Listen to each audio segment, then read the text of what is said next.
আমরা বেশ কিছু মানুষ এটা ভাবি যে ও না আমাকে ছাড়া বাঁচবে না, ও আমাকে ছাড়া মরে যাবে, ওর আমাকে ছাড়া জীবনটাই চলবে না, ও আমাকে ছেড়ে ভাবতেই পারে না কিছু। আর এইগুলো ভাবতে ভাবতে আমরা জীবনের বেশ কিছু সময় কিন্তু নষ্ট করে ফেলি। আমাদের শখ বলে যে কিছু আছে, আমাদের ভালো লাগা বলে যে কিছু আছে, আমাদের পছন্দ অপছন্দ বলে যে কিছু আছে, সেগুলো আমরা বেমালুম ভুলে যাই। গিয়ে আমরা কি করি, তাদের পছন্দটাকে নিজের পছন্দ করে নিই, তাদের ভালো লাগাটাকে নিজের ভালো লাগা করে নিই। আর এই মানিয়ে নিতে নিতে জীবনের আধা সময় কিন্তু কেটে যায়। একটা সময় গিয়ে রিয়েলাইজেশন হয় যে আমি এটা কেন করলাম, আমি এটা না করলেও তো পারতাম, আমি একটু নিজের জন্য ভাবতে পারতাম, তাই না?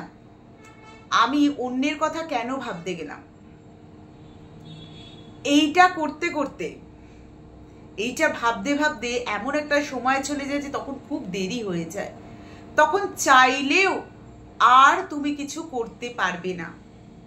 আজকের ভিডিওতে এমন কিছু আমি পয়েন্ট তোমাদের সাথে শেয়ার করব, যদি তোমরা এখনো নিজেদের লাইফে অ্যাপ্লাই করতে পারো তাহলে কিন্তু পজিটিভ রেজাল্ট অবশ্যই পাবে। এবার বলতে পারো দিদি লাক, হ্যাঁ লাক অবশ্যই কাজ করে, লাক কিন্তু ভীষণভাবে কাজ করে। কিন্তু একটা কথা তো ঠিক, আমাদেরকেও তো সামান্যটুকু চেষ্টা করতে হয়, তারপরে যদি না হয় সেটা তো লাকের উপর। হ্যাঁ, লাক শুধু নয়, পারিপার্শ্বিক অবস্থা, বাড়ির লোকের সাপোর্ট, এই সব কিছু কিন্তু নিয়েই একটা কাজ এগোয় আমাদের। আজকের ভিডিওতে আমি এমন কিছু টিপস বলবো যাদের ওই সময়টা পেরিয়ে যায়নি তারা অ্যাপ্লাই করতে পারো, আর যাদের পেরিয়ে গেছে বলে মনে হচ্ছে তারা চেষ্টা করতে পারো। চেষ্টা করতে দোষ কোথায়? চেষ্টা করাটা তো ভুল কিছু নয়, তাই না? তো চ্যানেলে যারা নতুন আছো ঝটপট চ্যানেলটাকে সাবস্ক্রাইব করে দাও। ভালো লাগলে অবশ্যই ভিডিওটাকে লাইক করো, কমেন্ট করো, শেয়ার করো বন্ধুদের মধ্যে। বুঝতে পারছি ভিডিও তোমাদের কাছে পৌঁছচ্ছে না, তোমরা দেখতে পারছো না ভিডিও, খুব খারাপ লাগে জিনিসগুলো, কিন্তু কিছু করার নেই, আমার কাজ তো আমাকে করতেই হবে, কারণ এটা আমার ভালো লাগার বিষয়। আমার সময় কাছে এটা করে তোমাদের সাথেও একটুখানি নিজের কথা শেয়ার করতে পারি। তো প্রথম যে কথাটা হচ্ছে, যারা এরকম স্টেজে আছো যে সদ্য বিয়ে হয়েছে, বা এরকম স্টেজে আছো যে সবে পড়াশুনোটা কমপ্লিট হয়েছে, ভাবছো কি করব, বাবা মা তো বাড়িতে মনে হয় বিয়ে দিয়ে দেবে, চেষ্টা করব না। একটা কথা মনে রেখো, বিয়ে হয়ে যাক বা বাবা মার কাছে থাকো, নিজেরটা কিন্তু নিজেকেই বুঝতে হয়।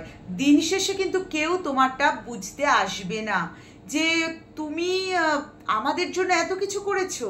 না না, তোমার স্যাক্রিফাইসকে আমি গুরুত্ব দেব, আমরা দিয়ে তোমার জন্য আমরা ভাববো। বিশ্বাস করো, বাবা মা, আত্মীয় স্বজন, হাজব্যান্ড অথবা ওয়াইফ বা শ্বশুরবাড়ির লোকজন, কেউ না, নাথিং, কেউ ভাবতে আসবে না তুমি কি করেছো। যেই মুহূর্তে তোমার একটা ভুল তারা খুঁজে পাবে, সেই মুহূর্তে কিন্তু তোমার সব ভালো দিকটাকে ঢেকে দেবে ওরা।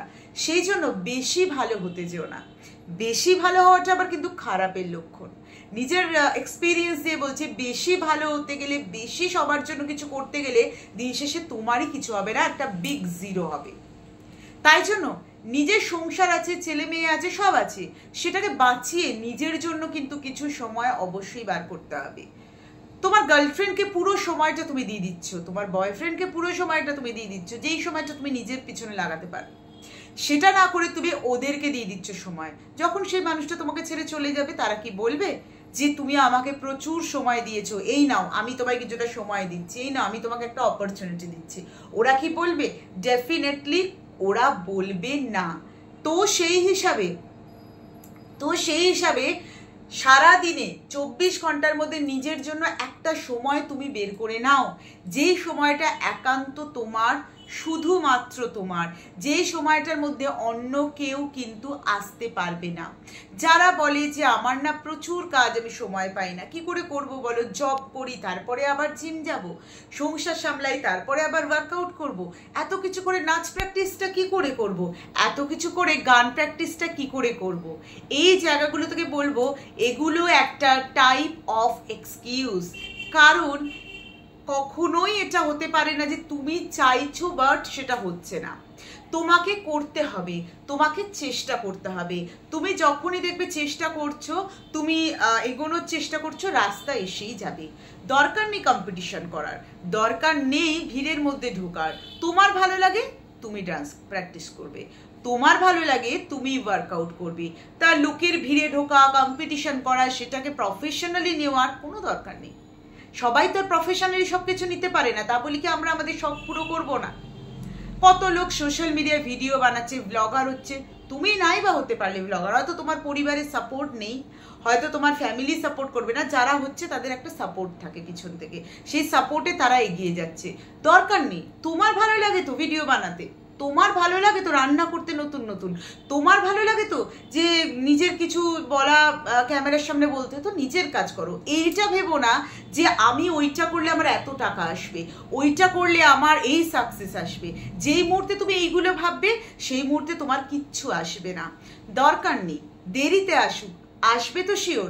তাই এগিয়ে যাও সামনের দিকে।